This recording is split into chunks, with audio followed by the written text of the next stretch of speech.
సాయి సాధన chit fund బాధితులు నరసరావుపేట పట్టణంలోని TDP కార్యాలయం ఎదుట నిరసన చేస్తున్నారు. రావిపాడు రోడ్డు నుండి ఎమ్మెల్యే కార్యాలయానికి ద్విచక్ర వాహనాలపై భారీ ర్యాలీ నిర్వహించారు.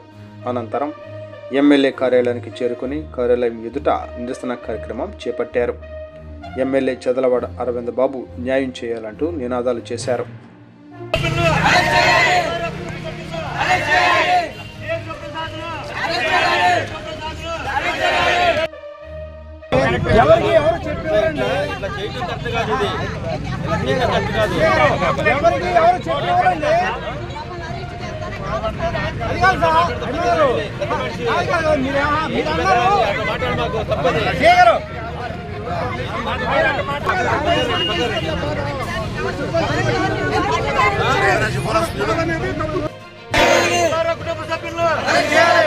కుటుంబ సభ్యులు